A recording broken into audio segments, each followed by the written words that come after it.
Welcome, everybody. And this is going to be practically a rapid fire session going through for about an hour and a half. The first presentation I'd like to welcome from the Leicester Group, a systematic review of the reported outcomes in invasive management of malignant pleural mesothelioma, the COS-I-MESO initiative. And chairing this session today, my co-chairs are Jeremy from the south of England and Donna from slightly farther afield, Donna Eaton, both consultant thoracic surgeons, and Donna is a transplant surgeon as well. So thank you both, and could we have the first presentation going live, please? Good morning. My name is Andreas Gikas, and I'm excited to present to you today our research initiative for the development of a core outcome set for clinical studies investigating the invasive management of malignant pleural mesothelioma. This is our disclosure on the top. Malignant pleural mesothelioma is an aggressive cancer of the pleura with around 2,500 newly diagnosed cases in the UK every year. Its median survival is considerably poor and estimated at 9 months following diagnosis. Published clinical research set out to evaluate treatment options to tackle this disease report numerous different outcomes and measures, which in turn impacts comparison and aggregation of data between trials. Now, I would like to clarify the definition of what is the core outcome set which we aim to develop. It has been described by the COMET initiative in 2017 as an agreed standardized set of outcomes that should be measured and reported as a minimum in clinical trials in specific areas of healthcare. And there is a specific process towards achieving this. The first stage involves a systematic review of the literature, which aims to identify the established current adopted outcomes. The second stage involves the research team engaging with stakeholders via focus groups and setting up surveys in order to prioritize those outcomes and even identify new ones. And the final step of the process is to consolidate those results into a core outcome set by reaching to a consensus of the most important outcomes. And we currently present the results of the first step of this process. For the literature search, we reviewed Medline and Embase using the Covidence platform, with main keywords of our research strategy being mesothelioma, randomized controlled trial, and clinical trial. We searched systematically the clinical trial registries using the word mesothelioma. Our inclusion criteria for analysis was the invasive management of malignant pleural mesothelioma in one of the intervention arms, and with regards to the type of this study, we only included systematic reviews, meta-analysis, clinical trials, and clinical trial protocols. The aims of our study were to document the frequency of the reported primary and secondary endpoints and identify any variability among the definitions of these outcomes. So from our confidence literature search, we imported 2,636 studies. After removing duplicates, we screened the papers initially by abstract and title, and then by full text review. In the end, we had 10 studies that met our inclusion criteria. Our clinical trials registry search imported 565 relevant clinical trials, and from those 5 were included in the analysis, in addition to the 10 published papers from the literature search. Moving on to the results of our study, we summarized the frequency of the reported primary and secondary outcomes. Survival was the most frequently reported outcome, followed by adverse event and perioperative morbidity reporting. Quality of life assessment was the third most common outcome. Disease progression ranked 4th in barely more than half of the studies, whereas length of hospital stay and health economic outcomes were less frequently reported. Focusing now on the variability among the definitions and measures of these outcomes, we start with the most commonly reported one, survival, which was reported as median survival in 7 out of 13 studies and a survival rate in 8. In particularly, there was great variability in the timeline of the reported survival rate between studies, which ranged from 3 months to 5 years. This can be appreciated from the bar chart below, where we illustrate in different colors the order of the reported survival periods from each study. A quality of life assessment was reported using 19 different tools, and this variability can also be appreciated from this table, where we summarized all the different tools that were used in each study. It is important to note that the study in the middle was a systematic review which assessed the quality of life of patients following invasive management of mesothelioma. The AOTC QLQC 30 questionnaire was the most frequently used assessment method for quality of life, seen in 4 out of 9 studies, and the most commonly reported timeline of assessment was at 3 and 6 months, which was seen in 39% of the cases. Disease progression was reported in 8 out of 15 studies. 5 of them demonstrated it as median progression-free survival, 5 as a rate, while 2 studies analyzed both. 5-year disease progression was reported in 1 study, whereas 1 and 2 year disease progression rate was reported by 2 studies respectively. 11 out of 15 studies included adverse events in the analysis, but when those were categorized by reporting period, we see that 4 of them, including only the peri/postoperative period, 3 reported adverse events up to a year, and 2 studies up to 2 years following the operation. So in conclusion, we want to highlight that the outcome reporting in invasive management of malignant pleural mesothelioma is inconsistent. Our target to develop the defined core outcome set will allow meaningful comparison and analysis across studies of this field. Our next step will be to engage with stakeholders, which will include researchers, healthcare professionals, patients diagnosed with the disease, and patient representatives by focus groups in order to prioritize the reported outcomes. At this point, I would like to thank the Society for giving us the opportunity to present our results, and I'll be happily now take your questions.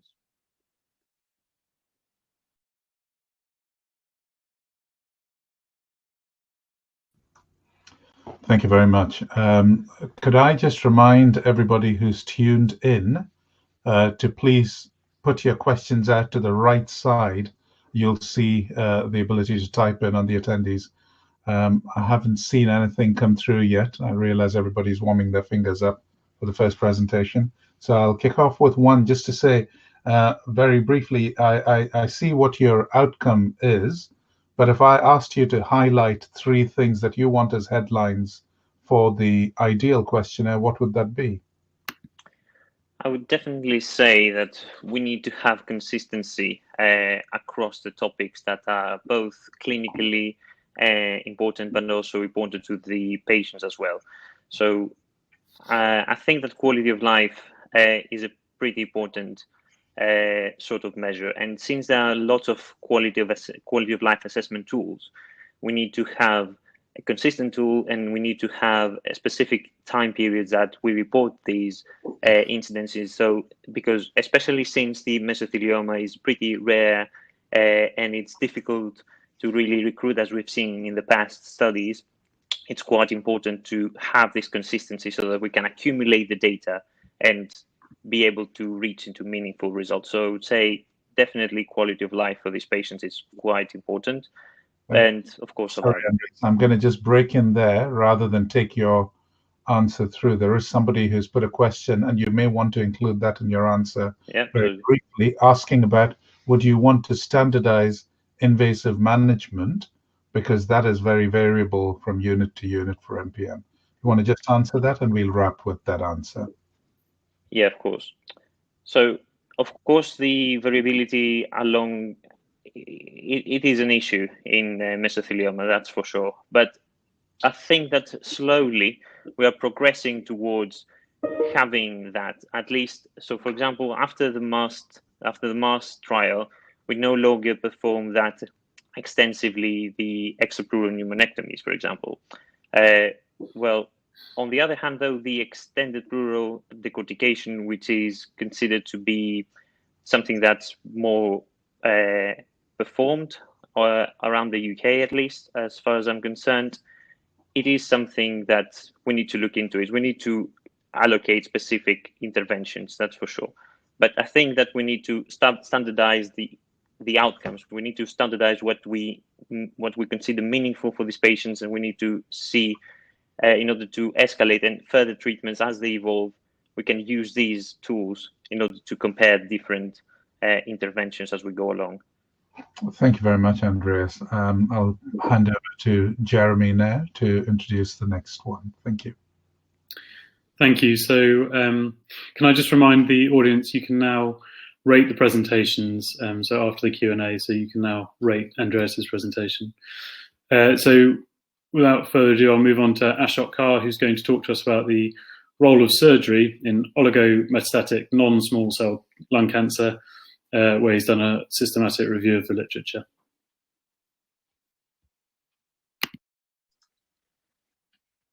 Good morning to the panel and the virtual audience, and thank you to the Society for the opportunity to present our work, which aims to summarize the current evidence for the role of surgery in oligometastatic lung cancer. Managing oligometastatic disease is an emerging field for radical treatment in patients with advanced lung cancer, and the concept of oligometastases was first proposed by Hellman and colleagues in 1995 as an intermediate stage between locally advanced and widely disseminated metastatic cancer. There is a subgroup of stage 4 non-small cell lung cancer patients with limited metastatic disease at presentation who may benefit from aggressive treatment of both the primary lesion, which is referred in literature as local consolidative therapy, and all metastatic sites as part of multimodality treatment. And this has been reflected by new descriptors in the updated 8th edition of the IASLC classification for lung cancer. The current European Society for Medical Oncology guidelines in 2018 for metastatic lung cancer have a specific section on oligometastatic disease treatment and advocates MDT discussion in patients presenting with 1 to 3 metastases at the time of diagnosis with a view to multimodality treatment, including systemic therapy followed by LCT.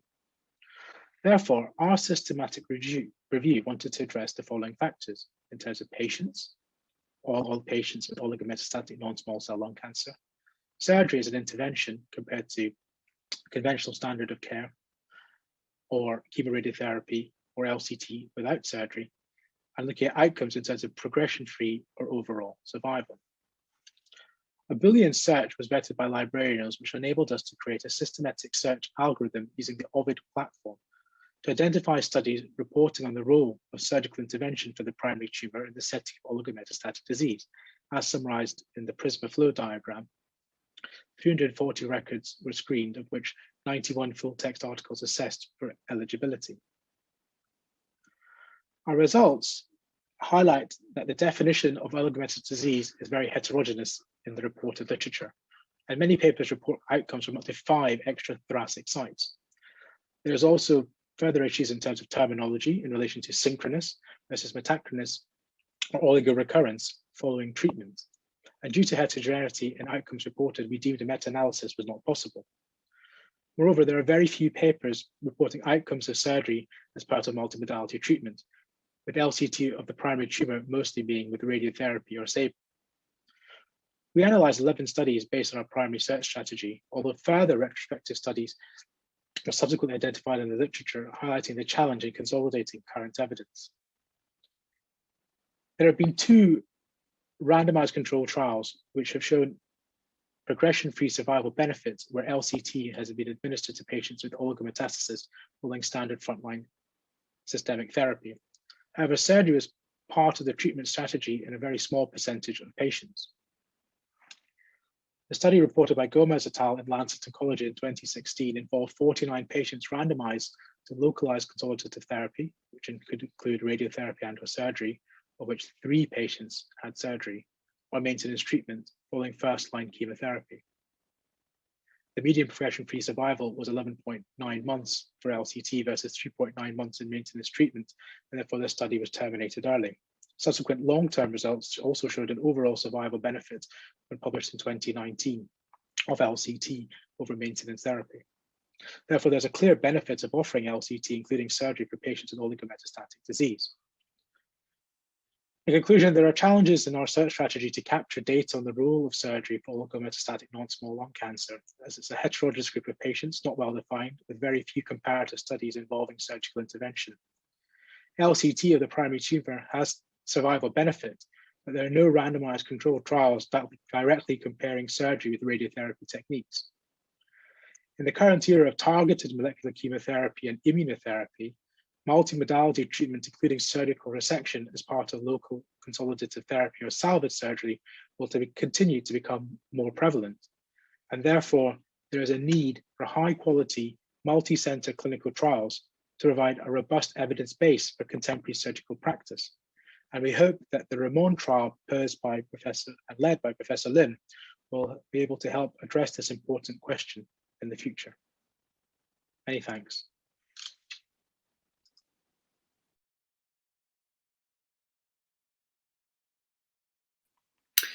Thank you very much, Ashok, for that presentation.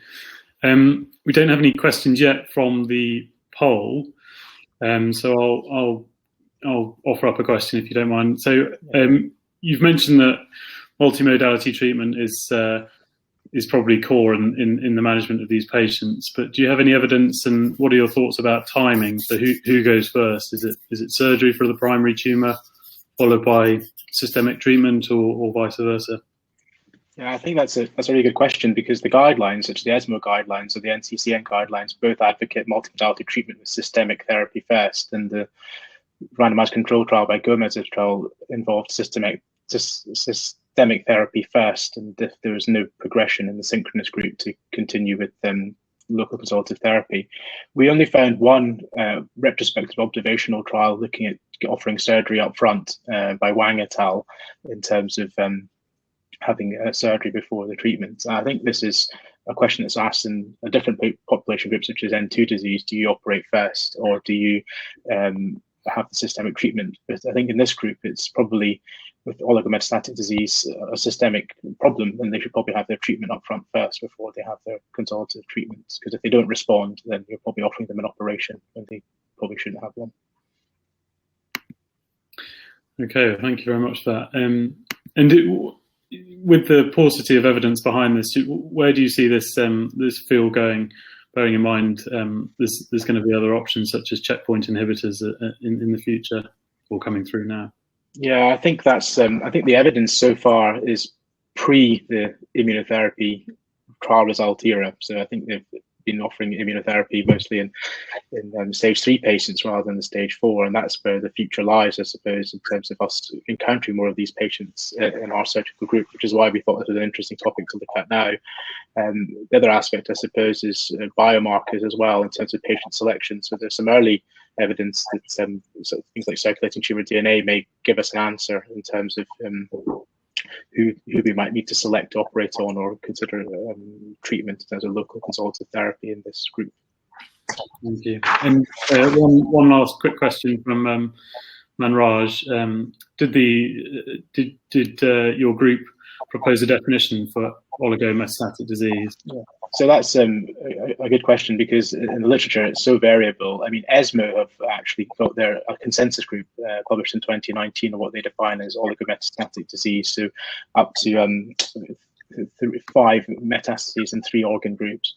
But I suppose that's what we went by in terms of synchronous oligometastatic disease.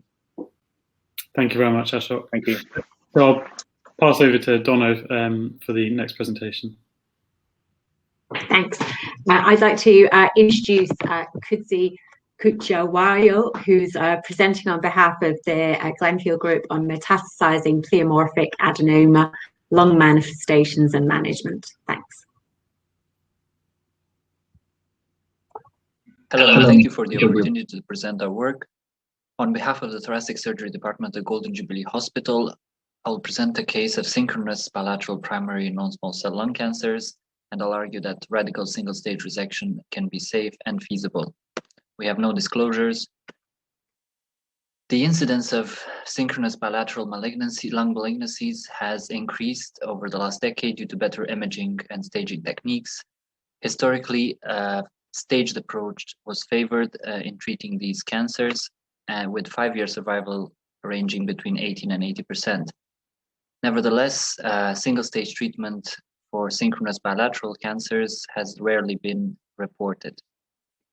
I'll present the case of a 48-year-old, otherwise very fit woman who is still working as a crane operator on an oil rig, who, except for being a current smoker with a 60 to 70 pack-year history, she was otherwise with no significant comorbidities and presented to her GP with mild exertional shortness of breath.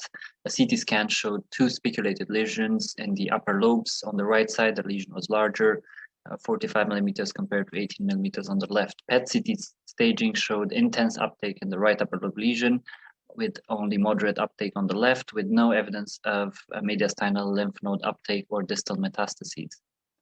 Her lung function tests showed an FEV1 of 1.5 liters, which was considered an underestimation given how fit and how active the patient was. Also, TLCA was 58% predicted. She went on to have a transbronchial lung biopsy of the right-sided lesion, which showed an adenocarcinoma.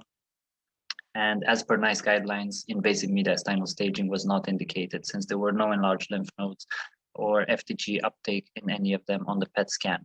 An MDT review was concluded that the lesions were synchronous primary non-small cell lung cancers, which were suitable for surgical resection, with provisional staging T2A for the right-sided lesion and T1B for the left-sided lesion.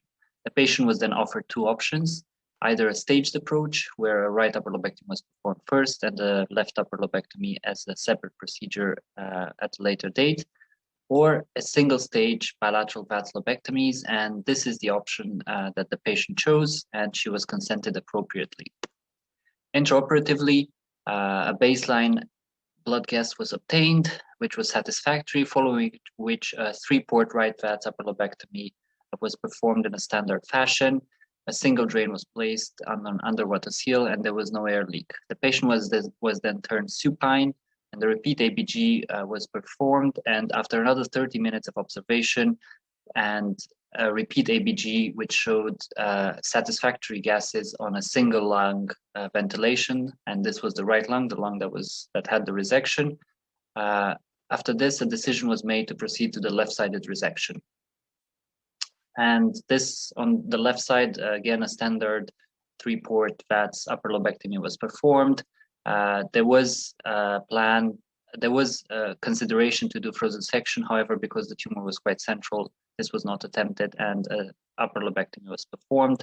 A single 28 French drain was placed apically, and there was minimal air leak at the end of the procedure. The patient was extubated in theater and transferred to recovery, and the post-operative X-ray was satisfactory.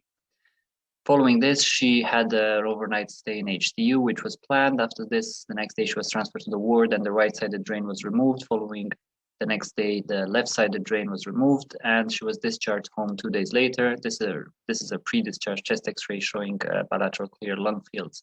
The final pathology showed 2 synchronous adenocarcinomas. On the right side, the surprise was that lymph nodes 4 and 10R were positive, which wasn't suggested by any of the preoperative imaging. And the left side, it was a histologically different adenocarcinoma, but the staging was T1B as on the preoperative assessment. She was discussed again in the MDT, and chemotherapy was offered due to the N2 disease, and she completed a full course. And then she had repeat pulmonary function tests 3 months after surgery, which showed very similar results to the ones before the operation, which again stresses the idea that the technique preoperatively was rather poor, and those tests were very likely an underestimation of her real lung function tests. And thankfully, she is alive and well with no evidence of recurrence at 18 months after surgery. In conclusion, single-stage bilateral VATS lobectomies can be safely performed with careful patient selection and adequate planning, as well as optimum intraoperative monitoring and efficient communication within the team. And I'd like to conclude by saying that this is the first reported case in the UK and only the 3rd reported case worldwide. Thank you very much for your attention, and I'm happy to take any questions.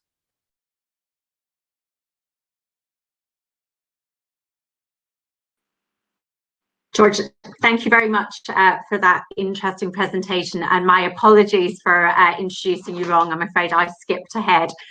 So that was a very interesting presentation on behalf of the Golden Jubilee Hospital. Can I just say, first of all, I think it's a very bold approach and an interesting one. It's not one we're often considering, whether we're having a hybrid approach with surgery or radiotherapy or stage surgical procedures. And it's not really one that I've considered, but certainly will in the future. Did you have any particular concerns, and how often would this be an approach in terms of bilateral procedures in your unit? Yeah, thank you for the question. Indeed, you can argue it was a bold decision to make. Obviously, patient was consented pre-op, and at every stage in the operation, we had kind of these fail-safe and mini MDTs throughout where we decided whether it's safe to proceed. So after the first resection, we stabilized the patient, waited half an hour, repeated ABGs, and made sure that everything was stable. So we kind of tried to do it in a very structured way, but obviously it's not for everyone, and you have to be very selective with the patients. And this lady was very fit. She was 48 years old. She didn't have any significant comorbidities, and our main concern was that she was an active smoker. Obviously, she was counseled for that pre-op, and she managed to quit smoking before the operation. But that was our main concern regarding this case. But like I said, it should be applied only to highly selected patients. And how often would you do a bilateral procedure for kind of lesser operations, for instance, metastasectomy? How often are you doing bilateral procedures on patients? So if we're talking, is it more common in your unit?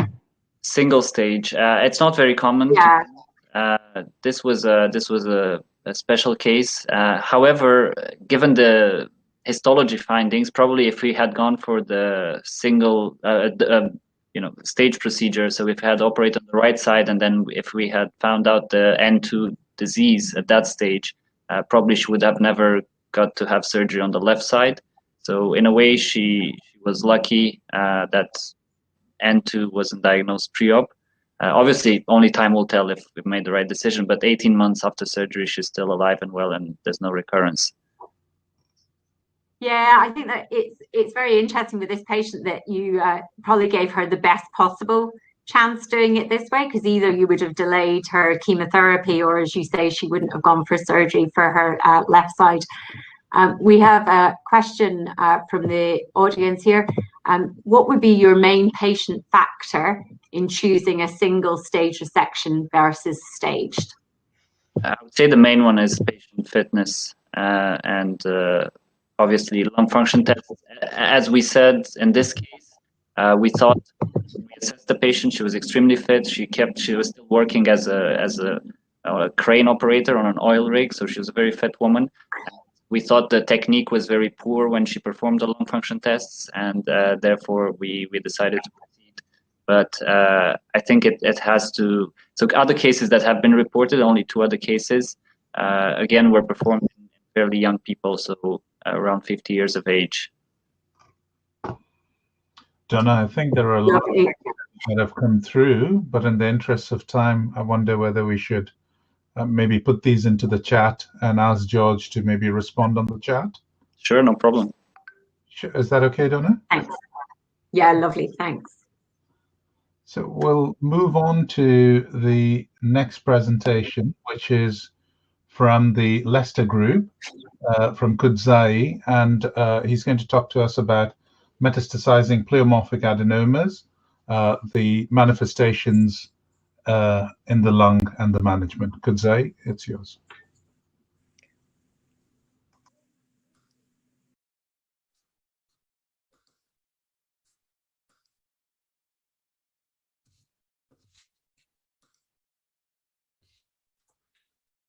The title of our presentation is Metastasizing Pleomorphic Adenomas, Lung Manifestations and Management, a Literature Review. Pleomorphic adenomas are a benign group of tumors which generally arise from the salivary glands. Metastasizing pleomorphic adenomas, however, do display some malignant characteristics. Metastases from such tumors have been reported in other sites, including bone, lung, liver, and kidney. Lung manifestations are the second commonest metastatic site. Following our own experience with one of these tumors, we decided to conduct a literature search to determine their management and prognosis. We included in our studies cases in which there was a confirmed primary and biopsy-proven pulmonary pleomorphic adenoma. We found a total of 23 individual cases from 18 published reports spanning over 40 years. The median age at diagnosis of the pulmonary pleomorphic adenoma was 61 years, with no sexual predilectation. The mean duration between diagnosis of the primary pleomorphic adenoma and pulmonary metastases was 10 years. The majority of these tumors were discovered to arise from the parotid glands, although few reported cases in which these tumors arise from the palate. By the time of diagnosis, more than 50% of the patients had extrathoracic metastases, with more than half of these patients also displaying bilateral lung involvement. The majority of these cases, close to 70%, were treated surgically, most of whom had a wedge resection. A significant proportion, about 26%, were monitored by just surveillance. Unfortunately, due to the rarity of this tumor, long-term outcomes of this diagnosis are poorly reported. However, one report stated a disease-free interval exceeding 5 years. In conclusion, pulmonary metastasizing adenomas are a rarity. Though optimum management is unknown, limited lung resection appears to be a reasonable treatment option, particularly in patients with oligometastases. Surveillance is also a reasonable consideration, more so as long-term outcomes are yet unknown. Thank you.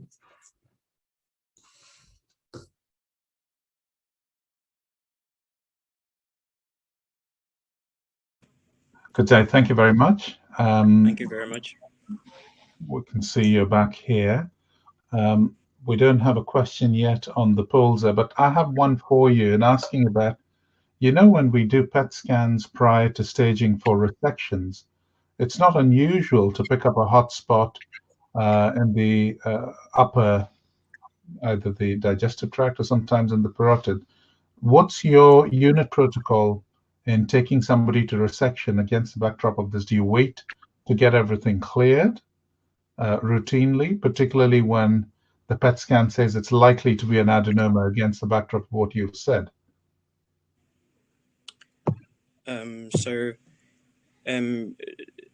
As in this case that we included in our review, we didn't know after initial imaging whether this was related to the previous pleomorphic adenoma or this was a primary lung tumor. For suspicious lung nodules, normally after routine CT and PET staging, that's when we typically make the decision for a lung resection. And do you wait on the results from the head and neck cap on a biopsy? Do you get that worked up completely before every resection? And does it impact on your pathways? In this case, there was a significant lag between, because normally in these cases, there's a significant interval between the primary recurrence in the parotid gland and the manifestation in the lung. So we had the histology from the parotid gland, which had showed that there had been a previous recurrence. So there was a likelihood that this was related to a previous pleomorphic adenoma. But because of the rarity of the histology, I think we were more inclined to think that this was a primary lung malignancy. Thank you. Unless my co-chairs have anything for could say, I'll possibly pass on to Jeremy then. Thank you. So the next talk follows on nicely from Ashok's talk about the literature of oligometastatic disease. Now we're looking at a single centre's contemporary experience of outcomes for patients with oligometastatic lung cancer undergoing thoracic resection. I've got Marcus Taylor to present that for me. Good morning. My name is Marcus Taylor, and I'm here to present the Manchester experience of patients with stage 4 oligometastatic lung cancer undergoing thoracic resection. So traditionally, surgery for lung cancer was limited to those patients with early stage lung cancer. And whilst in more recent times, surgery for stage 3 lung cancer is a recognized component of the multimodality approach, for those patients with stage 4 lung cancer, it remains extremely unusual for them to undergo radical resection of primary lung cancer as part of their treatments. Nevertheless, there are an increasing number of studies in recent years that have looked at outcomes for patients with oligometastatic disease who have undergone radical resection of the lung primary as part of their treatment plan. And although the majority of these studies are small in nature, single center and retrospective, there are a couple of large scale studies which are notable exceptions. And therefore, as a result of that, we aimed to review our short and long-term outcomes in the cohort of patients in our centre who underwent lung resection despite the presence of stage 4 oligometastatic lung cancer. This was a single centre retrospective review looking at patients who underwent surgery between 2012 and 2018. From a short-term perspective, we looked at 30 and 90-day mortality and post-operative length of stay, and the long-term outcomes we looked at were 1, 2, 3-year survival and estimated overall median survival. And we did our analyses with SPSS.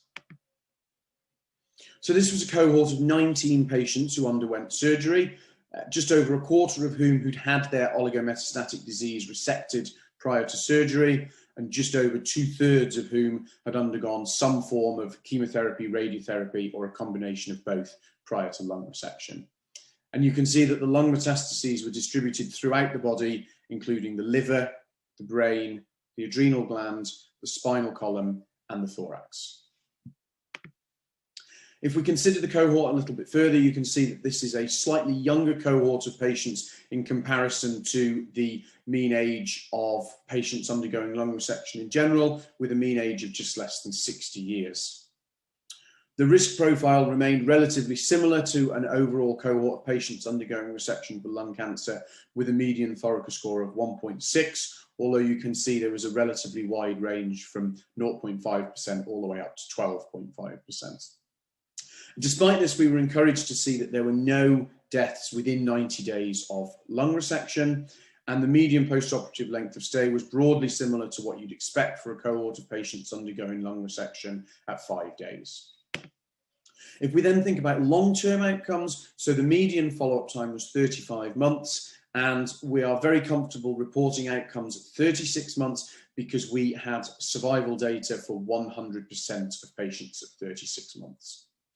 So you can see 1-year survival of 74%, 2-year survival of just over 50%, and 3-year survival of just under 50%, which correlates with an estimated median overall survival of 35 months. So despite the fact that this is a small volume, single centre retrospective study, what we can say from our cohort of patients is that lung resection in patients with stage 4 oligometastatic lung cancer is safe and can be undertaken with acceptable perioperative mortality and morbidity. We were very encouraged by the 1, 2, and 3-year survival figures that we've presented, which are significantly better than the overall survival figures for patients with stage 4 lung cancer as a whole. And despite these encouraging findings, we recognise that as a small patient cohort, we're unable to draw meaningful conclusions about which risk factors are significantly associated with reduced overall survival, and that given it's a small volume single centre study, it's difficult to extrapolate these results to a more generalised cohort. And therefore, despite these encouraging initial findings, we recognise that larger scale studies are needed to confirm the validity of these findings. Thank you.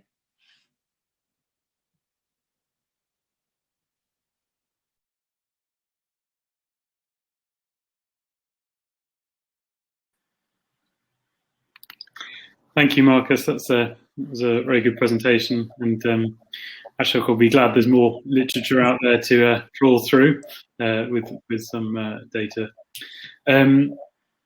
Your follow-up was very impressive. You had a 100% follow-up. Is this because you're following them up as surgeons, or are you very much in touch with your oncologists who are following up this cohort of patients? Yeah, no. So we didn't treat them any differently to our normal sort of cohort of surgical patients. So after we'd seen them once post-operatively, as long as there were no concerns, they were discharged back to the care of the oncologist. So yes, that's that follow-up data comes from oncology. Okay. And similar question to the one I asked Ashok, and it's about timing and who goes first. So you're seeing these patients through the lung MDT. What are the sort of factors, whether if there's a resectable MET, do you always ensure that you go first and then the MET gets dealt with later, or is it vice versa? So we looked at this in quite some detail, and what we found is that if you separate the cranial metastases from the non-cranial metastases, then sort of the treatment approach was that For the cranial metastases, we offered local treatment to the brain first before anything else, whereas for the non-cranial metastases, our approach, where possible, was to offer systemic therapy in the form of chemotherapy before any form of resection. And actually what we found is that although that was our aim, it was probably 2/3, 1/3 of the patients that we presented who did undergo systemic therapy first. But what we found was that for those that did, almost 80% completed all of the planned treatments, whereas for those that didn't undergo systemic therapy first, that number was down at about 30%. Which correlates with what other people say, that actually if you undergo systemic therapy first, if you tolerate that well, then you can probably go on to receive other sort of more radical treatments. Whereas if the systemic therapy fails or isn't as successful as it could have been, at that point, maybe you need to rethink the role of radical surgery in these patients. So I'm assuming you restaged all of these patients after their chemotherapy? Yes. Yeah. Okay. So in the interest of time, we're running a little bit, but unless I've got any other questions from the co-chairs, I don't think there's any coming through. I do encourage people to keep putting questions through the polls. There are a question from Adrian. There is, yeah. Is there a place for an oligometastatic MDT? Very brief answer, Marcus. I mean, that's an interesting question, isn't it? I mean, what will feed into whether there's a role for an oligometastatic MDT is whether we can first all agree on what represents oligometastatic disease. Yeah, fair enough. And so I think the volumes are low, and so potentially in a very highly specialized setting as a subgroup of Adrian, I guess is the answer. Marco asks about what was offered for the metastatic disease which did not have surgery. I guess you'd have to take that offline, because that'll be a more extended answer. Is that okay, Jeremy? Yes, yeah, that's perfect. Thank you for that. Good. Well, thanks very much, Marcus. And I'll move you back over to Ram to introduce the next presentation. It might be Donna who's going to do. Yeah, I think. Anyway, I'll go ahead with the right person this time, hopefully. So I'd like to introduce Michelle Lee, who's going to present on behalf of BARTS on does sparing the diaphragm improve early outcomes from radical surgery for malignant pleural mesothelioma. Thanks very much, Michelle. Hello, my name is Michelle Lee from St. Bartholomew's Hospital in London. The title of the presentation I would like to share today is Does sparing the diaphragm improve early outcome from radical surgery for malignant pleural mesothelioma? We would like to evaluate the benefit of a diaphragm-sparing approach to radical surgery for malignant pleural mesothelioma, and also to assess the completeness of resection in these patients. The aim of radical surgery for malignant pleural mesothelioma is to prolong survival by obtaining macroscopic complete resection. However, the operation carries significant perioperative morbidities. We have two main techniques, which are frenectomy, complete excision of diaphragm, or muscle-sparing complete excision of diaphragmatic pleura.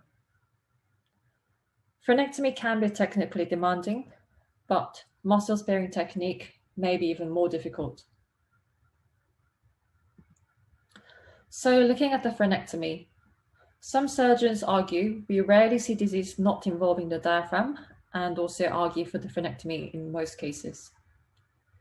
One study from 2016 suggests there is an unknown risk of artery resection, which would prejudice survival, and as such, we would advocate resecting the diaphragm in all cases to avoid artery resection. In this diagram of extended pleurectomy and decortication, you can see both diaphragm and pericardium are resected and replaced. This was offered in MAST-2, Mesothelioma Radical Surgery 2 trial, which was a UK multi-center open parallel group randomized control trial comparing the effectiveness and cost effectiveness of surgery, which was extended pleurectomy decortication versus no surgery for the treatment of pleural mesothelioma. And secondly, pleurectomy and decortication which is muscle-sparing complete excision of diaphragmatic pleura. Some surgeons argue for diaphragm sparing, even at the expense of R2 resection. Looking at the post-operative chest X-rays, we've got post-extended pleurectomy decortication and pleurectomy decortication. So we can see drains, clips, and also we have near complete lung expansion on both radiographs. And looking at the left-sided post-extended pleurectomy decortication chest X-ray, despite diaphragm resection, permeable patches at correct level, which means it's not as high as you would expect in paralyzed diaphragm. So outcome of these two techniques in regard to completeness of resection of perioperative complication is unknown, and we therefore aim to evaluate the benefit of diaphragm sparing MCR as treatment choice. So for our study, we had consecutive series of 100 patients who underwent radical surgery by pleurectomy decortication for malignant pleural mesothelioma by a single surgeon at one institution between April 2017 and August 2020. Patients who achieved macroscopic complete resection without invasion of diaphragm were included, and we have divided into two groups, which were extended pleurectomy decortication and pleurectomy decortication.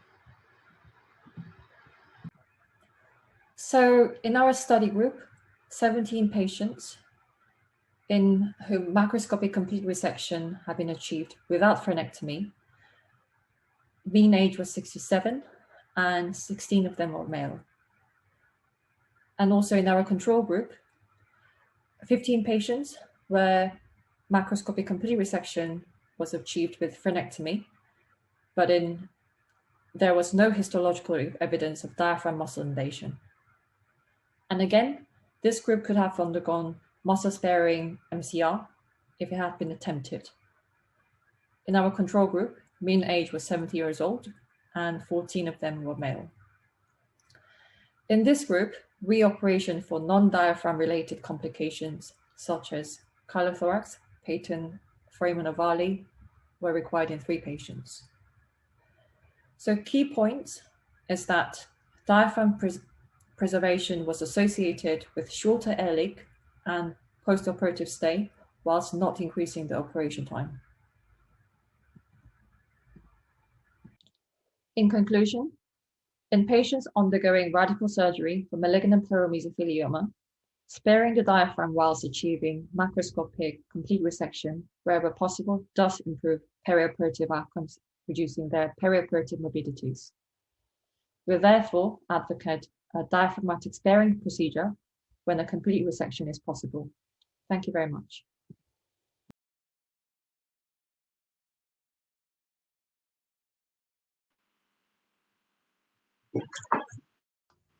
Thanks, Michelle. Thanks very much for an interesting presentation. While we're just getting ready for people to put their questions online, I just had a couple of questions for you, or a couple of thoughts. I think the appeal of not taking the diaphragm during one of these procedures is quite good. In the group that did have the diaphragm resection but had no involvement, how confident was the surgeon at the time of the resection that the diaphragm wasn't involved? So how good is it at clinically being able to tell whether the diaphragm's involved or not, or are we more likely to see the diaphragm left behind and actually not having achieved a complete resection? Okay, so in the operation, so what the surgeon did was he palpated and assessed the diaphragm in general, and so that was the main technique we had. And if there was indication the diaphragm was involved, and then we didn't, as we discussed, we didn't proceed to resection. But if you ask about the techniques and how confident, I would say we did what we can, but I'm not sure what to actually say. So for perhaps somebody like myself with less experience of mesothelioma surgery, how confident do you think I would be able to be that the diaphragm isn't involved to make the decision of leaving it behind? So, so if we had any doubt, I think we preferred proceeding to resection. So I think that's what we did. Okay, thank you very much. I've got a quick question from my co-chair, Ram, who also wanted to congratulate you on your fabulous presentation. And he's just asking, did you consider the T stage of the tumours between the groups? And wondered if that might be significantly different between the two groups and represent an earlier stage of disease in your PD group. I was just forwarding Alan Dawson's question from. Oh, okay, thanks. So in terms of the T staging, we couldn't see any difference. Lovely, thank you very much. I will hand on now to Ram to introduce the next speaker. Thanks. We could hear David's dulcet tones in the background there. And I'll pass it through to Jeremy to pick up on the next one. Yeah, so thank you. We've got Radina, who's going to talk to us about the outcomes of synchronous and metastasic lung cancers that are treated surgically. So Radina, please.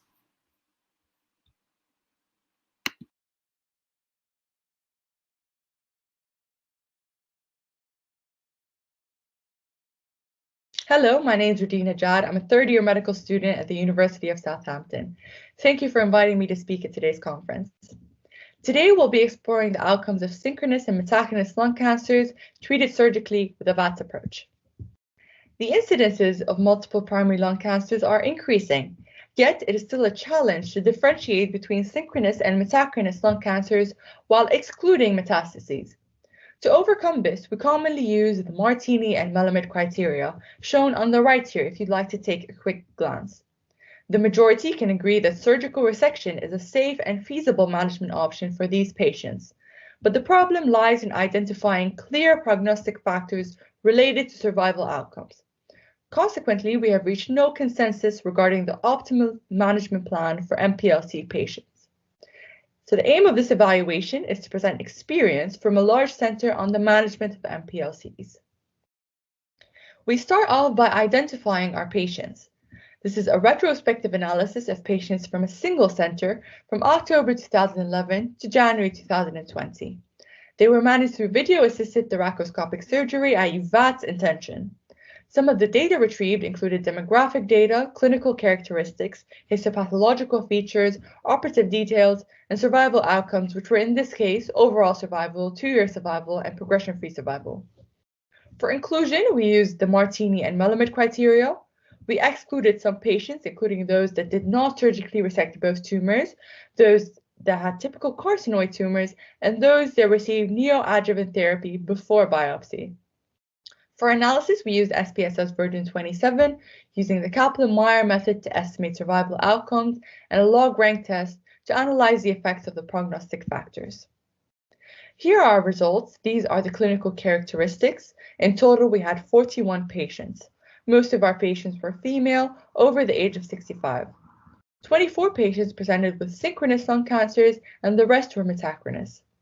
Some patients had other extrathoracic malignancies alongside their MPLCs. Some patients also received adjuvant therapy for either incompletely resected primary lung cancers or any recurrences. For the histopathological features, most of the tumors were found bilaterally with a TNM stage between 1A and 1B. Only 3 patients had an N2 staging. For most patients, both of their tumors presented as adenocarcinomas. In 10 patients, at least one of their tumors initially presented as a GGO, or in other words, ground glass opacities. For the operative details, we analyzed the effect of inclusion of certain resection methods in the overall treatment plan. A total of 79 procedures were performed, 30 of which resulted in postoperative complications, and 5 needed ITU admissions. Most of the lesions were resected with a negative resection margin. 30-day postoperative mortality was noted in only 1 patient. Recurrences were noted in 14 patients, making the mean progression-free survival around 36 months. These are our statistically significant results displayed on survival graphs. First, we can see that an age over 65 was associated with worse overall survival. Patients that presented with synchronous lung cancers were associated with worse progression-free survival. If we look at tumor characteristics in N2 staging and a high TNM staging between 3A and 4A were associated with worse progression-free survival. In patients where both of their tumors presented as adenocarcinomas, they were associated with better 2-year survival. With regards to resection method, the performance of a lobectomy was associated with better 2-year survival.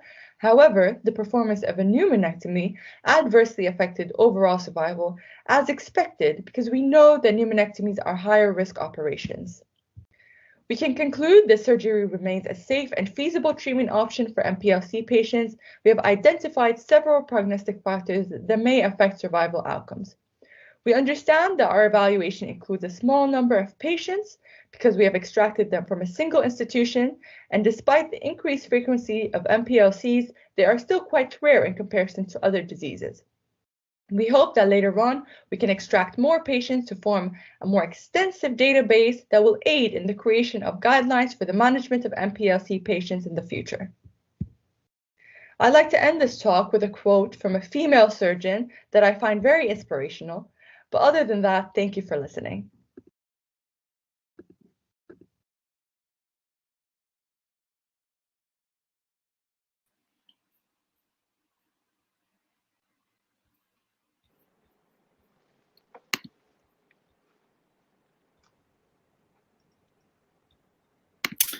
Thank you very much for that, Radina. A few questions. So I can't see any coming through the poll, so I'll start off. So, what? Sorry, Jeremy. Carol's just put one through. Oh, lovely. Okay. Have you compared the outcome of your cohort to those who have undergone SBRT? Actually, that's the next step of our project. We're hopefully planning on comparing results of patients that have underwent surgical resection for one tumor and then non-surgical treatment for their second tumor, such as SBRT or SABAR. And also another project could be those that underwent non-surgical treatment for both of their tumors. And hopefully we can combine all of these groups into one paper and compare outcomes of each modality of treatment. And Radina, in terms of what surgical approach to go for, do you think with these patients segmentectomy has a strong role? Well, in our evaluation, segmentectomies didn't actually provide any statistically significant results. So I would say no currently, but because we have such a small sample size, I wouldn't be able to give such a definitive conclusion. But definitely for pneumonectomies, we can say that those are the higher risk operations, and we should stray away from them if need be, and only give them to patients that really require them. Yeah, I think that's very sensible. Yeah. So again, in terms of timing, I think we should probably move on. We're still a little bit behind time, so I'll pass it over to Ram to introduce the next speaker. Thank you. And just for those who are bringing in the questions, we are archiving them and passing them on to the speakers, who would be answering them and putting them on for you. So sorry if yours didn't get answered. Adrian, I know you've been prolific on the questions. So it gives me great pleasure, and I could spend the next 10 minutes introducing the speaker alone, but we've got to give him a chance to update us on his passion, really, which is pulmonary metastasectomy. Professor Treasure is a well-known name, an outside-the-box thinker, and really a titan amongst the academic thoracic surgeons, who continues to be extremely active. So it gives me great pleasure to introduce Tom, telling us about the updated results of Pulmic.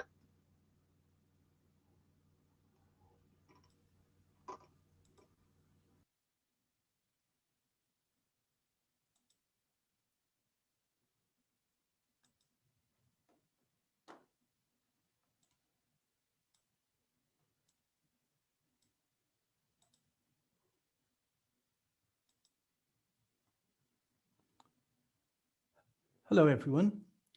As medical students over 50 years ago, we were told by a sage and sanguine clinical tutor that at least half of what we were taught would prove to be wrong.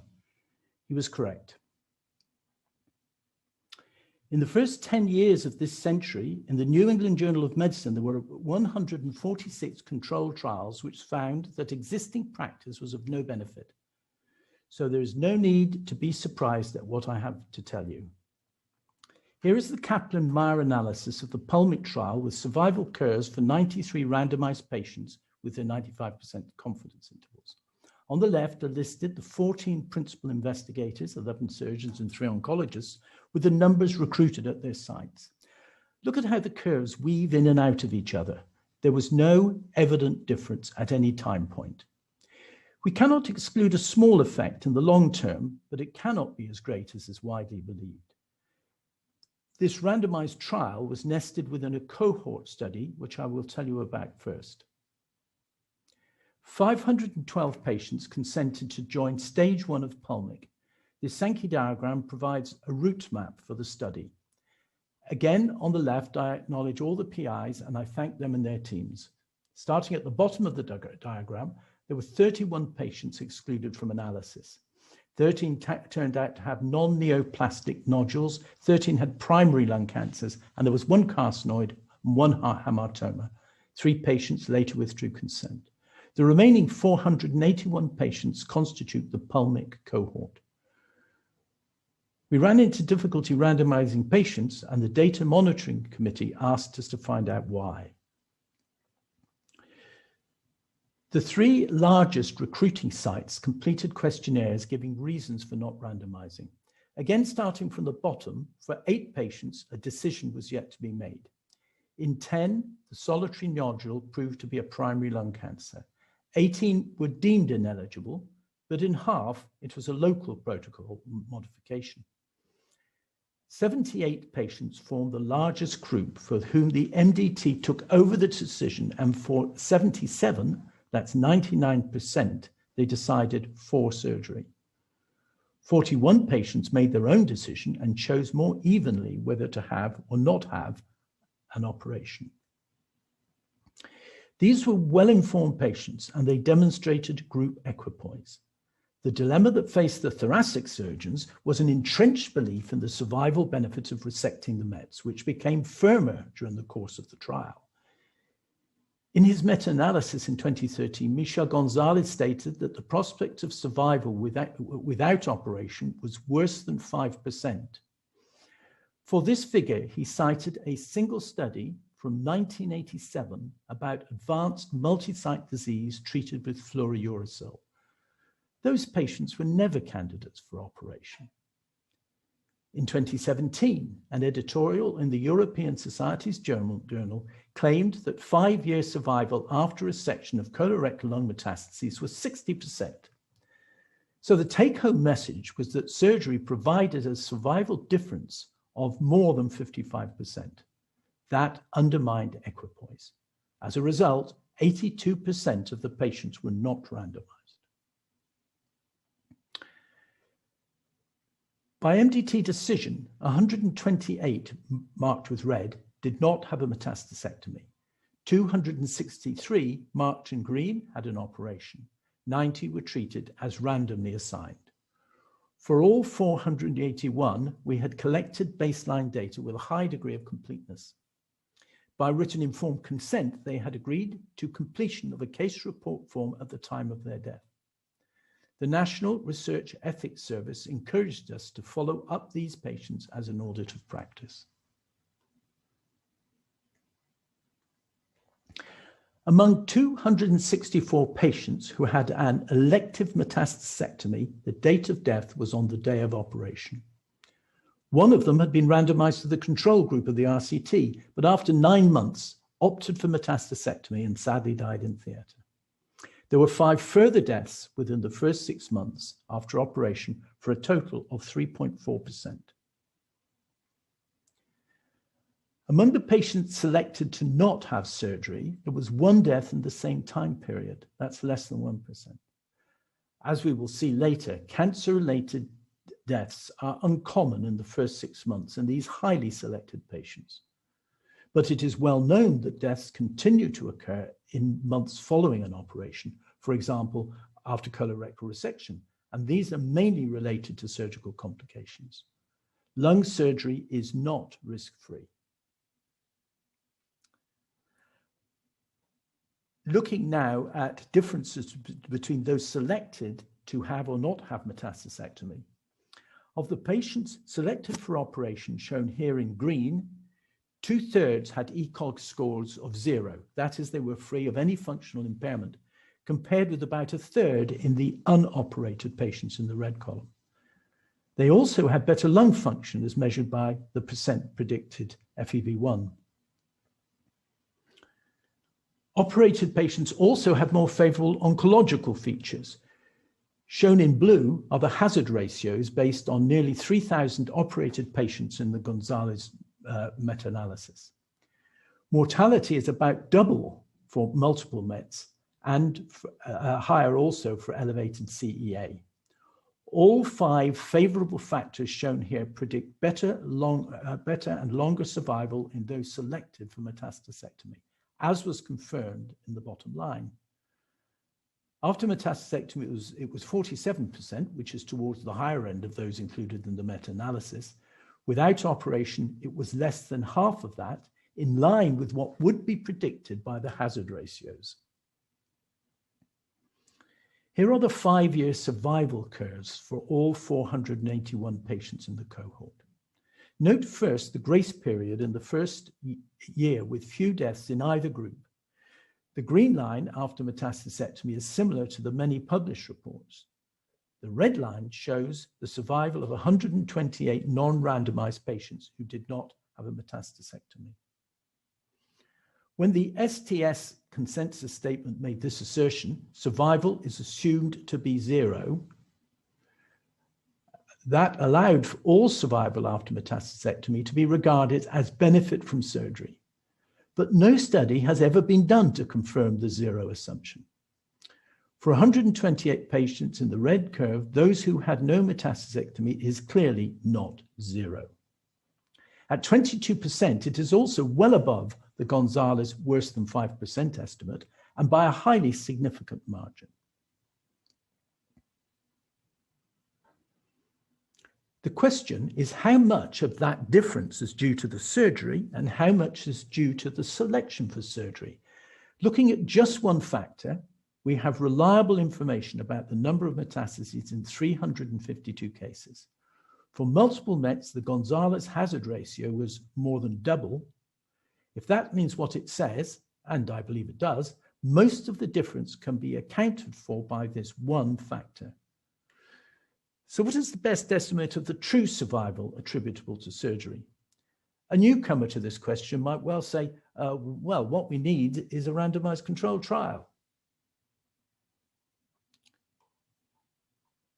So let's look at the one we have. Here again is the Pulmic trial analysis. Pulmic results were with the Annals of Thoracic Surgery in January 2019, and the paper was rejected. In February, Annals published the STS statement that there has not been a single randomized controlled trial. Well, by then there had been a trial, and the journal knew it. As a personal comment, I find that degree of professional mendacity rather hard to swallow. The first author of the consensus had been in correspondence with me about the Pulmic trial in 2017, but he never checked on the findings. NICE have also issued guidance on the surgical management of colorectal cancer metastases. Only one controlled trial was cited in support of the resection of peritoneal metastases. The authors concluded overall survival rates for all patients were higher than expected, indicating that high-quality surgery is of value. But that trial was testing the effect of adjuvant chemotherapy. The surgery was the same in both arms. As evidence for lung metastasectomy, a single retrospective analysis was used. The study was judged by NICE reviewers to be very low quality and with high risk of selection bias. It is an observational study with 48 operated patients. While Pulmic was too small with 46 patients in the metastasectomy arm, the study used in evidence by the NICE panel had 48. So can we conclude that 47 is a threshold number? 46 in an RCT are too few, but 48 in an uncontrolled follow-up study are sufficient. Fergus Macbeth was director of NICE guidelines for 5 years. We are both shocked that the only RCT was discarded, that is Pulmic, in deference to the opinion of clinicians who are all heavily involved in resecting or ablating metastases. During the course of Pulmic, urban myths were circulating, that Pulmic failed, that it was abandoned, and when it was published, it could be ignored as underpowered. The sample size was determined to detect a small difference, but there was ample power with 93 patients to detect the widely believed benefit of over 40%. The desired sample size was not reached due to entrenched professional resistance. So let us do now what they should have done. Let's look at the Pulmic data.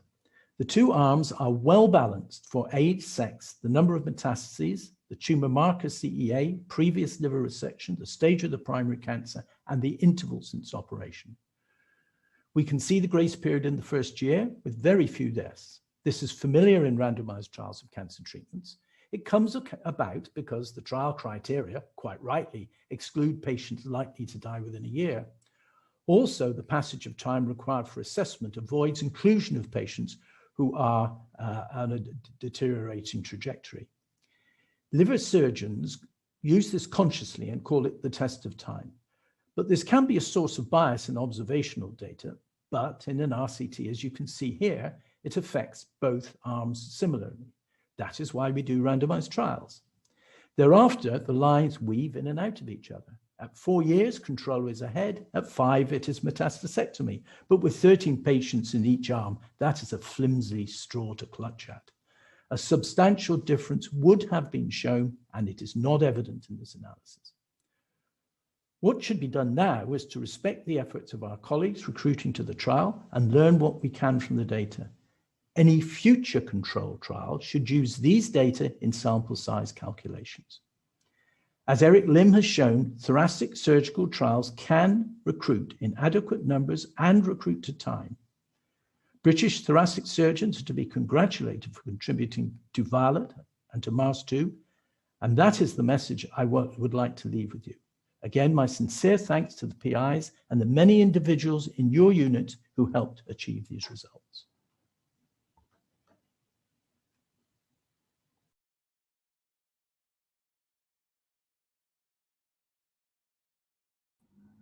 Tom, thank you very much. As always, a very articulate and very clear presentation.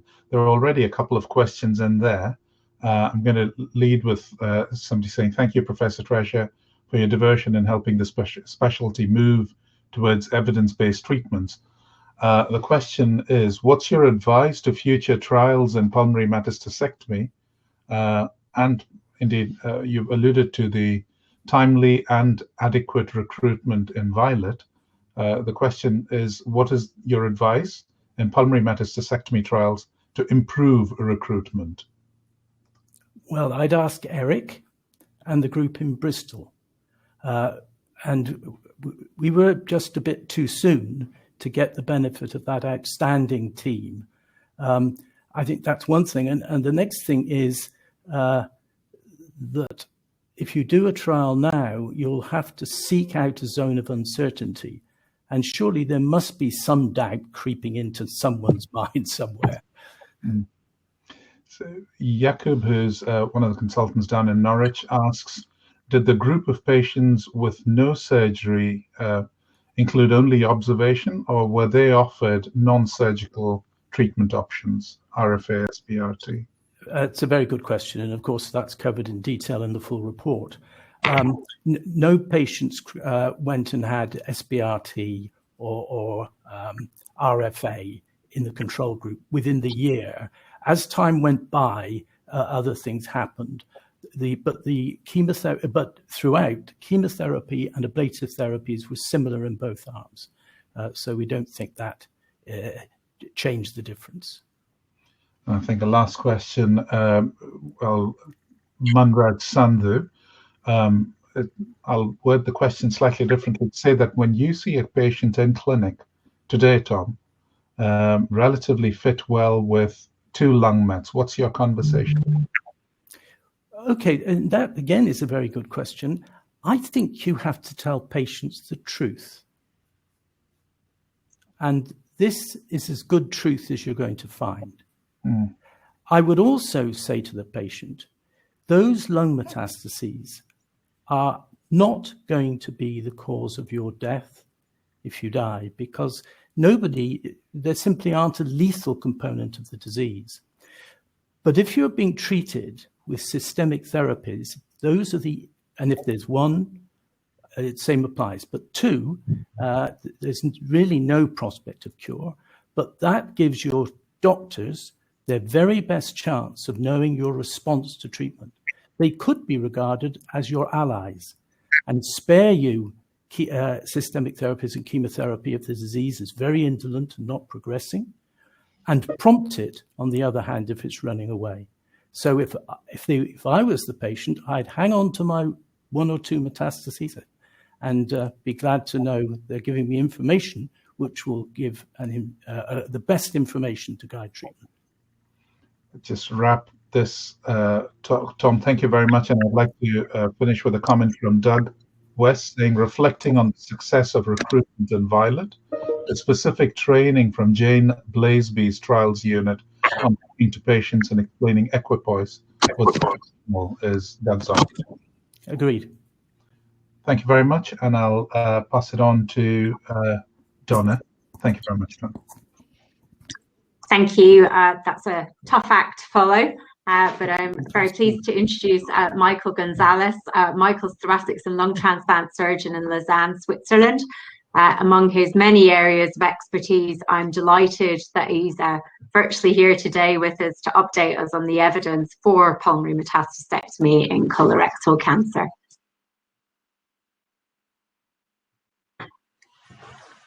So, dear moderators, dear colleagues, first of all, I would like to thank the SCTS committee for the kind invitation. It's a great privilege for me to present you the evidence for pulmonary metastasectomy in colorectal cancer patients. So, as you know, colorectal cancer is a very frequent tumor, and half of these patients will be diagnosed with metastasis. Pulmonary metastasis will be present in 5 to 15% of cases. Normally, the management of pulmonary metastasis is palliative due to the association of invasion of other organs. Surgery can be proposed for palliation in highly selected patients due to specific symptoms, but there is a group of patients with pulmonary metastasis who may potentially benefit from curative resection.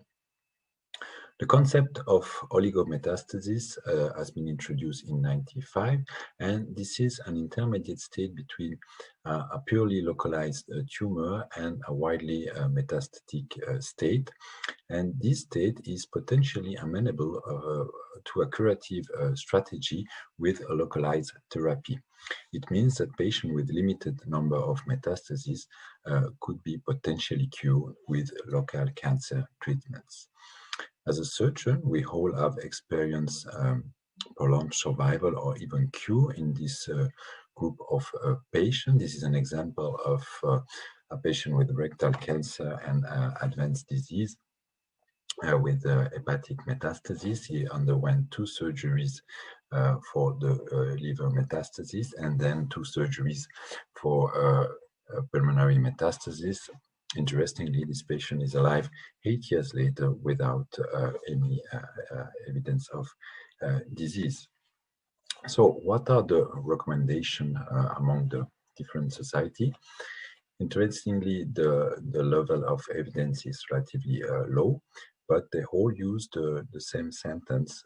It means pulmonary metastasectomy may be or should be considered, but the only thing which seems relatively clear, is that that all these patients should be discussed in a multidisciplinary team, and this is exactly what is currently done. These patients are discussed with different specialists after a large workup, including chest and abdominal CT scan, PET scan, and cardiopulmonary function. This workup determines if the patient is suitable for local treatment. The criteria are relatively well established now. The primary tumor is controlled, complete resection is feasible, no extrathoracic lesion with the exception of liver metastasis. The patient can tolerate pulmonary resection, and there is no alternative treatment. So the question is, should we resect or not?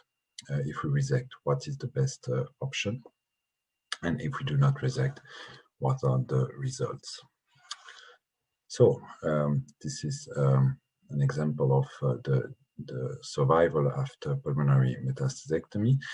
These are the three main systematic reviews, and the last one, we observed that the survival was estimated between 25 to 80% at 5 years.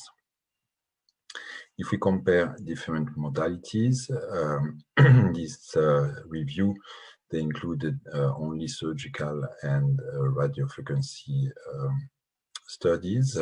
The morbidity and the survival were in favor of surgery, and so the conclusion was that probably surgery is the most effective treatment option. Now, if we compare surgery and radiotherapy, we observe that the local recurrence was increased after SBRT in comparison with wedge resection. Another point is the absence of histological confirmation without surgery, and this point is relatively important because in some series, for example, in cancer patients, we can miss primary lung cancer or had a benign lesion in a large proportion of patients. Due to the development of new drugs with an important toxicity rate, the question is it necessary or not to perform surgery to remove pulmonary metastasis? This question has been evaluated by Tom Treaser in the Pulmic trial. They could include 93 patients, and they do not observe difference in terms of survival with or without surgery. The problem was that due to the poor recruitment, the study was stopped and no real conclusion. In my opinion, this result should be considered as the very best survival rate that can be achieved without surgery. The thing is that these criteria are suitable to determine if the patient is can undergo local treatment, but they do not allow to discriminate who will really benefit from surgery in terms of survival. The problem, part of the difficulty, is that pulmonary metastasis has been always considered as a single entity, but rather it is an heterogeneous disease where clinical presentation is correlated with the biological aggressiveness of the metastatic disease. We try to identify different prognostic factors in order to help clinicians to decide whether or not surgery is indicated. These are the most frequent prognostic factor of poor survival: the number of metastases, the disease-free interval, the invasion of lymph node, or the elevated CA level. Other prognostic factors have been identified in other series, but the thing is there is no single unequivocal criterion to make the best surgical decision. Probably the key will be the association of different risk factors, like in this pooled analysis where they identify 3 risk factors, and depending on the number of risk factors, you could see that the survival was better after surgery, and 70%, for example, of survival at 5 years could be achieved in this group of patients. The future will be probably the analysis of the different biomarker, either in the blood, in the primary tumor, or in the pulmonary metastasis. But once again, surgery will be important to provide adequate histological material for precise analysis. Different clinical scenario, like for example, patient with hepatic metastasis, and the survival is quite equivalent than after only primary pulmonary metastasis. In this study, the LiverMed survey, they do not observe difference in terms of survival after only liver metastasectomy or liver and pulmonary metastasectomy. So probably prior hepatectomy is not considered as a contraindication for lung metastasectomy. Recurrence is frequent in more than 50% of cases. Surgery after recurrence can provide 5-year survival of almost 50%. Interestingly, there is no difference in terms of morbidity or mortality after 2 or 3 metastasectomy, and lung recurrence should not be considered as a poor prognostic factor based on the fact that surgery can be repeated. In terms of extension of surgical resection, complete resection should be achieved, and the goal is to preserve as much as possible pulmonary parenchyma. It means that for peripheral lesion, wedge resection is enough, and for large or central lesion, anatomical resection could be necessary. In the 2 largest series, we observed that wedge resection was realized in more than 60% of cases. In terms of surgical margin, we observed that pulmonary colorectal metastasis presented spread through air spaces in more than 40% of cases.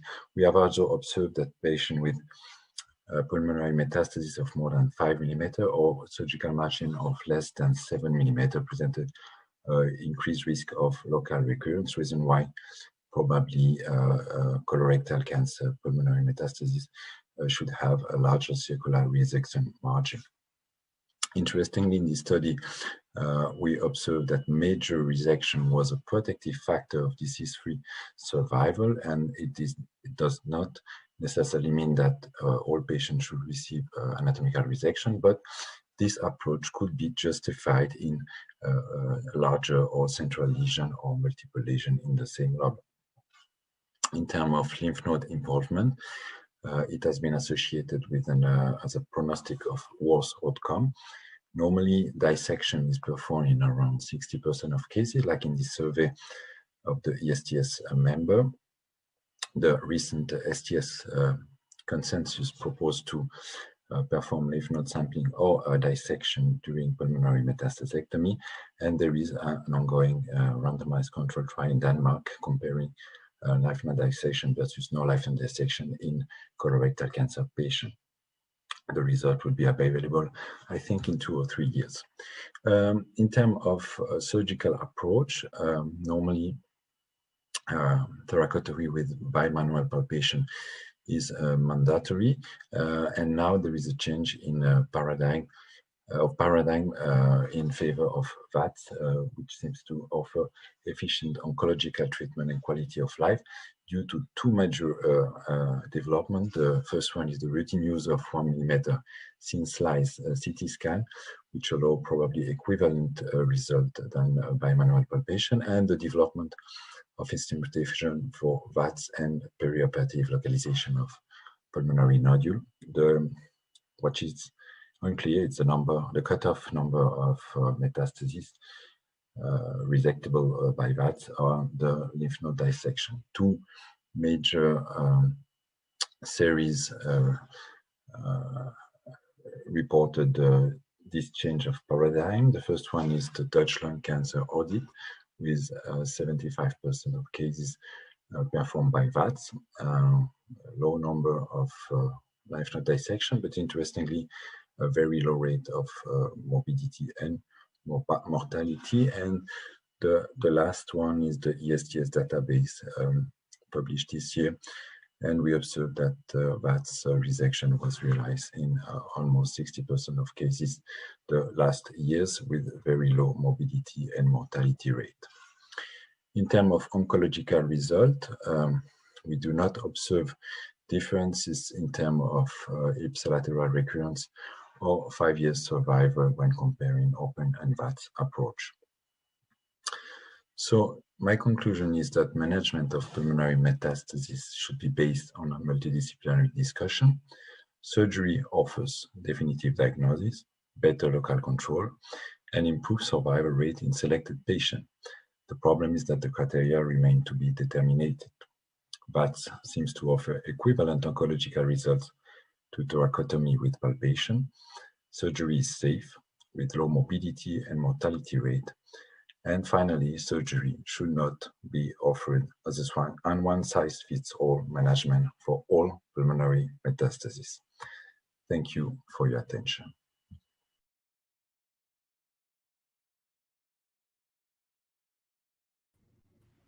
Michael, thank you very much for that. I guess this is one of the limitations of this, is that this would be a very good kind of face-to-face discussion, but I did notice quite a lot of typing going on during that. So I think the first comment I've got is from Tom, who has said that with typical Austrian bluntness, Gavin Wright said the oligometastatic state was made up by two blokes in a pub.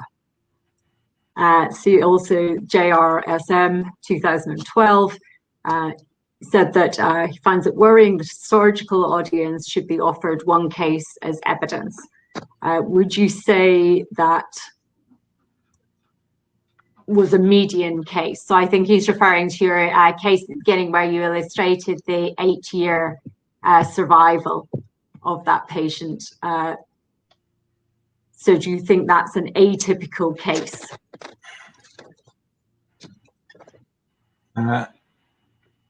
What the next patient can expect?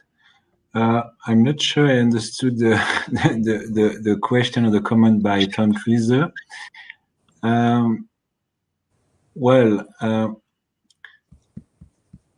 So I didn't understand, to be honest.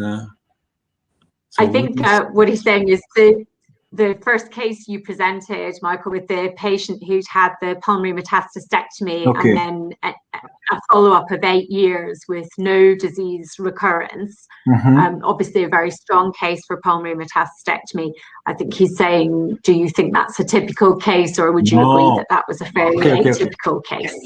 No, of course, it's an exception, but this example was taken because surgery in this case surgery remained the only chance of cure. Of course, we don't know if the patient will survive. We don't know exactly the exact role of surgery, but if we want to give a chance for cure, I think the only possibility is to remove the metastasis.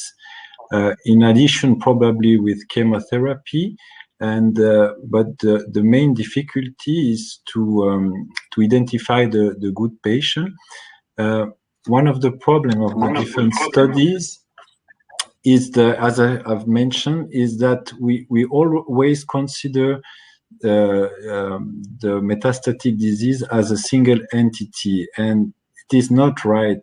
I think we have different scenario, different presentation, and we put all together in the same group, and it's difficult to identify which patient will clearly benefit from a surgical approach. But we are trying to investigate and to find the good patient. Yeah, I think I would agree, and also I think more and more the benefit from the surgery is often on the histology, because these patients have often had quite complex treatment, and then they suddenly have a metastasis that starts to grow, and it influences the subsequent treatment that they're getting from their oncologist. Yes, exactly. Because for the moment, we decide surgery with clinical criteria, but these criteria are not really correlated with the biology of the tumor. And we assume that single metastasis, long disease-free interval seems to correlate with the biology, but probably the future will be the analysis of biomarker, and to have good sample, we have to do surgery, I think. Lovely. I think we're probably a little short in time, but I've got one last question that's come through from Oliver Harrison, asking if you think that endobronchial ablation will negate the need for metastasectomy in the future. It depends if we can have histology to prove this is a metastasis, why not? But if you look at the result of radiofrequency or radiotherapy, less than 20% of cases have histological diagnosis. So if we can have a diagnosis and treat correctly the patient, why not? But I think for the moment, surgery have a good place. Great. Thank you very much, Michael. I'd just like to take the opportunity to wind up this session and thank all the presenters for their great talks, and thank my co-chairs as well. Thank you all very much. Thank you. Thank you. Bye-bye.